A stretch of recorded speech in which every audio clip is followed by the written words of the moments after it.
Since heavyweight division is what's in the news right now, I want to give you my top 10 at heavyweight right now.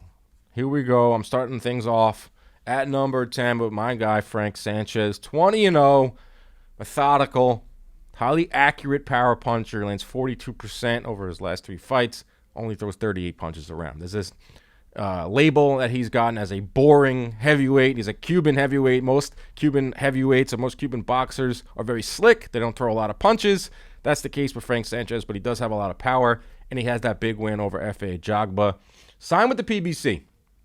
Switched trainers recently. He is part of the mass exodus that you saw with Eddie Reynoso.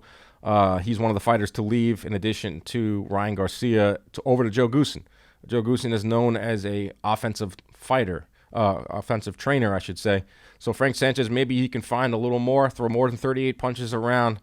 He's rumored to be fighting on the Wilder-Helenius card that's on October 15th. Frank Sanchez coming in at number 10. Number 9, Zhong Zhao. We saw him fight Filip Hrgovic on the Joshua card, and his stock went through the roof despite losing. This is a guy who lands close to 50% of his power shots. He landed close to 50 against Hrgovic. Has a battering ram of a left hand, a very, very loud and powerful left hand. He's 6'6", southpaw.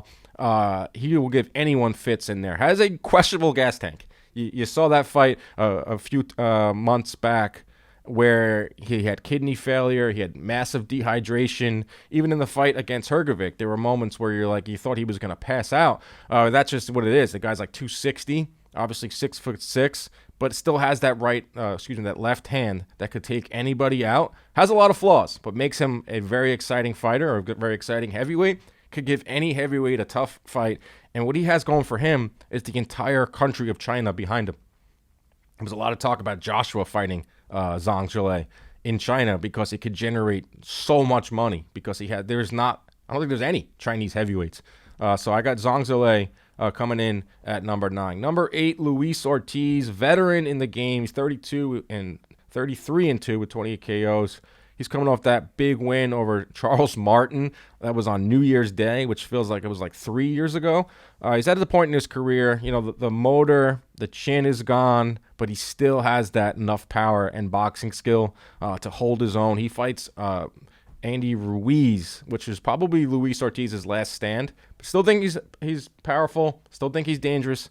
Got him at number 8. Number 7, is going to be who Luis Ortiz will be fighting on Labor Day weekend. That's Andy Ruiz, already in his 36th fight. Fastest hands in the heavyweight division. But the misnomer with Andy Ruiz, it's like, he throws a lot of punches. He's a guy that gets in there and just overwhelms you. Not the case. Throws the second least amount of punches per round in the division at just 38 a round. But he puts those punches together in like 3 or 4 punch outbursts where he's just so fast and he's able to overwhelm his opponents that way. Obviously, first Mexican-American to win a heavyweight title when he beat Anthony Joshua. After he beat Anthony Joshua, things went a little weird for Ruiz. Made a ton of money, overnight celebrity. You kind of get the feeling it's like, what is he in this game for? Is he in this game for the love of boxing, or is he in this game for money? That's fine. I mean, a lot of fighters are in this game for money, but you just don't know where Andy Ruiz's head is at. His body looks pretty good. Lost a lot of weight. You saw that in his last fight with Areola. Hit the deck a bunch of times against Areola. I think his punch resistance went out the window when he dropped the weight. His fights are fun, though. Generally fun, and you have to think that the PBC wants to position him to fight Deontay Wilder next year. I obviously want to see Wilder fight Joshua. Andy Ruiz, Deontay Wilder is a big-time pay-per-view next year. Number 6, Joseph Parker, the consummate pro. Damn good resume. This is a guy who has fought Anthony Joshua, Derek Chisora, Andy Ruiz, Dillian White, Carlos Takam. He's going to be fighting Joyce next month. He's reeled off 6 straight wins since those back-to-back losses to Joshua and White. Actually leads all heavyweights in power connect rate, 44%. Does a lot of things good, not one thing great. Joseph Parker, he throws about 45 punches around, right down the middle, half jabs, half power shots. Got pretty good defense, can move in there. I like Joseph Parker, solid heavyweight, number 6. All right, we're getting into our top 5. Number 5, I like Joe Joyce. A lot of fight fans out there don't like Joe Joyce. I think he is an acquired taste. He's slow. He gets hit a lot. In fact, he gets hit more than he actually lands on his opponents. He lands 38% of his power shots, but opponents land 40% on him. That's fun. He's got one of the best chins in the sport. Always finds a way to win. A guy that started this game at age 22, who went pro at 31, won a bronze medal or a silver medal. He was a medalist in the 2016 Olympics. A renaissance man, has a lot of different skills outside of the ring. Real interesting guy. Our guest Corey Urban did a great story on him that you can catch over on Boxing Scene. But now, he's a guy that I feel like is in the top 5. A guy that I feel like has a big time movement towards the top of the list. 36 years old, and he's gonna probably get his title shot soon. But he's got to beat Joseph Parker, and that will probably be the best win of Joyce's career, unless you rate Daniel Dubois pretty high. He was able to take out Dubois just by a jab. A straight up. Fights like George Foreman, Joyce. I like the guy. 14-0, 13 knockouts. Top 4, number 4. This is when it gets dicey. Top 4. I got Deontay Wilder coming in at number 4. 42-2, 41 knockouts. Obviously had the 3 fights with Fury, had the 2 fights with Luis Ortiz, won his world title in 2015 when he beat Bermane Stiverne, had a lot of defenses. 10 defenses he had of that heavyweight title. None really against elite opponents. That's the knock with Deontay Wilder. Still think he's a damn good fighter, has a really good jab percentage. Has to find a way to land that right. And you can't just land that right by luck. You have to set it up. He has huge fights ahead of him if he wants to stay in the game. Obviously, you have to get through Robert Hillenas on October 15th. But after that, you got fights with Andy Ruiz. You can see how Usyk comes out of this fight with Fury. He can fight Fury again, even though we don't want to see that. And then there's the fight with Joshua, which I think is a no-brainer. Deontay Wilder, Anthony Joshua, there's still a window of hope for that fight. It's not a big window. It's still there. They have to make that fight in the next, I would say, year before fans just don't give a crap at all, because there's still a lot of money for each guy, especially if Wilder knocks out Hillenas. And what we saw from Joshua and his performance against Usyk, he's still a top 3 heavyweight, because I have him at 3. Anthony Joshua, 24-3. It's crazy to see 3 losses next to Joshua's name. I thought he looked outstanding against Usyk, but he was in there with a generational great. He can still jab.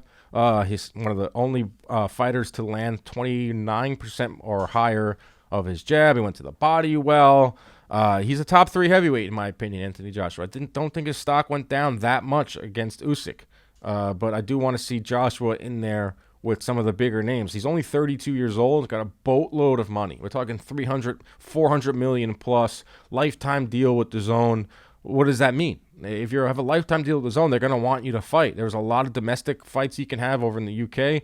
He can fight a Joyce. He can fight, not in the UK, but he can go and fight Zhile Zhang over in China, which would be a massive event for the Chinese fans, and also a fight that he could win. So we'll see what's next for Joshua. We'll see where he goes from here. Going to take some time off. I'm interested to see what he does. I want to see him fight again. I obviously want to see him fight Wilder. Number 2, Oleksandr Usyk, 20-0, 13 knockouts. What a run this guy is on, going back to the cruiserweight division. Michael Hunter, he beat Huck. He beat Breedis. He beat Gassiev. He beat Bellew. He beat Chisora. And he beat Joshua twice. He did all those fights on the road.